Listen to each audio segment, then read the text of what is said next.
ഉണ്ടാക്കുന്നത്. ഈ മുട്ട റോസ്റ്റ് ഉണ്ടാക്കുമ്പോൾ മുട്ട പുഴുങ്ങിയെടുക്കുന്ന കാര്യമാണ് പ്രത്യേകം ശ്രദ്ധിക്കേണ്ടത്.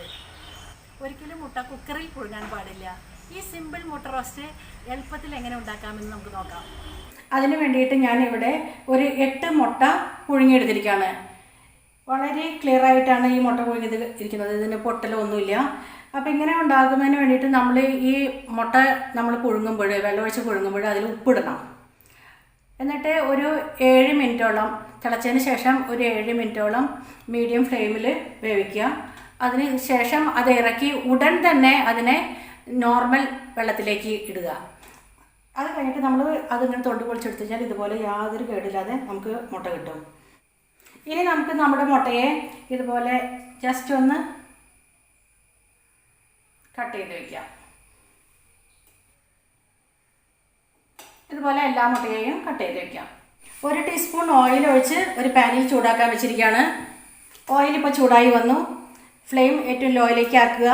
ഇനി ഇതിലേക്ക് ഒരു 1/4 ടീസ്പൂൺ മഞ്ഞൾപ്പൊടി, 1/2 ടീസ്പൂൺ മുളക് പൊടി, ഒരു 1/4 ടീസ്പൂണിൻ്റെ പകുതി കുരുമുളക് പൊടി, കുറച്ച് ഉപ്പ് പൊടി, ഇവയെല്ലാം ഇട്ട് ഒന്ന് മിക്സ് ചെയ്യാം. ഫ്ലെയിം ഏറ്റവും ലോയിലായിരിക്കണം. അതിലേക്ക് ഈ മുട്ടയിടാം.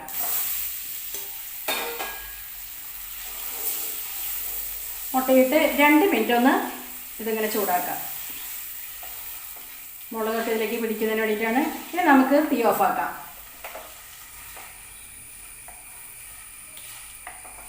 നേരത്തെ വെച്ചിരുന്ന അതേ പാത്രത്തിലേക്ക് തന്നെ നമുക്കിത് മാറ്റി വയ്ക്കാം. കറി ഉണ്ടാക്കാനായിട്ട് ഒരു പാത്രത്തിൽ 2 ടേബിൾ സ്പൂൺ ഓയിൽ ഒഴിച്ച് ചൂടാക്കാൻ വെച്ചിരിക്കുകയാണ്. ഇതിപ്പോൾ ചൂടായി വന്നിട്ടുണ്ട്. ഫ്ലെയിം ലോയിലാക്കുക. ഇതിലേക്ക് ഒരു പട്ട, 4 ഏലക്കായ, ഒരു 5 കറിയാമ്പൂവ് അവയിട്ട് ജസ്റ്റ് ഒന്ന് മിക്സ് ചെയ്യണം. ഇനി ഇതിലേക്ക് ഒരു 1/2 ടീസ്പൂൺ പെരുംജീരകം ഇടുന്നു. ഇവിടെ ഞാൻ 6 വലിയ സവോള ഇതുപോലെ നൈസായിട്ട് അരിഞ്ഞു വെച്ചിട്ടുണ്ട്. അത് ഇതിലേക്ക് ഇടാണ്.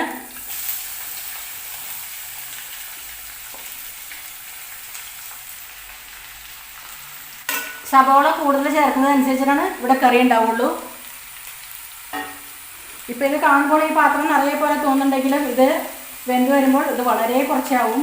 ഇത് എളുപ്പത്തിൽ വഴണ്ട് വരാൻ വേണ്ടി ഇതിലേക്ക് കുറച്ച് ഉപ്പ് ചേർക്കുക. ഈ സവോളയ്ക്ക് ആവശ്യമുള്ള ഉപ്പ് ചേർക്കുക.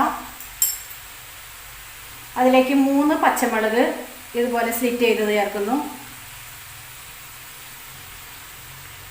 ഇത് ഒരു മീഡിയം സൈസ് ഇഞ്ചി ചെറിയ കഷ്ണങ്ങളായിട്ട് അരിഞ്ഞതും അതുപോലെ 10 വെളുത്തുള്ളി ചെറിയ കഷ്ണങ്ങളായിട്ട് അരിഞ്ഞതും. അപ്പോൾ ഇഞ്ചിയും വെളുത്തുള്ളിയും ചേർക്കണം. ഇതിലേക്ക് ആവശ്യത്തിന് കറിവേപ്പില ചേർക്കണം.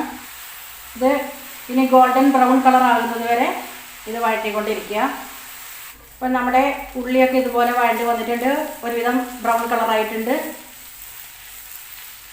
ഇനി നമുക്ക് ഇതിലേക്ക് ഒരു 1/4 ടീസ്പൂൺ മഞ്ഞൾപ്പൊടി, 1 ടീസ്പൂൺ കാശ്മീരി മുളക് പൊടി, 2 ടീസ്പൂൺ മല്ലിപ്പൊടി, 1/2 ടീസ്പൂണിൽ മേലെ ഗരം മസാലപ്പൊടി. ഫ്ലെയിം ഏറ്റവും ലോയിലാക്കുക. ഇതിൻ്റെ മഞ്ഞൾപ്പൊടിയുടെയൊക്കെ പച്ചമണം പോകട്ടെ. ഇനി ഇതിലേക്ക് 2 തക്കാളി വളരെ നൈസായിട്ട് അരിഞ്ഞത് ചേർക്കണം. ഒന്ന് മൂടി വെച്ച് ലോ ഫ്ലെയിമിൽ ഒരു 3 മിനിറ്റ് വേവിക്കാം. ഇനി നമുക്കിത് തുറന്ന് നോക്കാം. ഇതൊരുവിധം പാകമായി വന്നിട്ടുണ്ട്. ഇനി ഇതിലേക്ക് നമ്മുടെ മുട്ട ചേർക്കാം.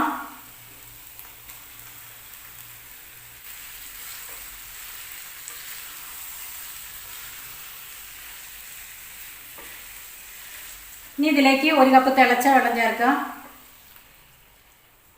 ഇനി ഇത് കുറച്ച് നേരം കൂടി വേവട്ടെ.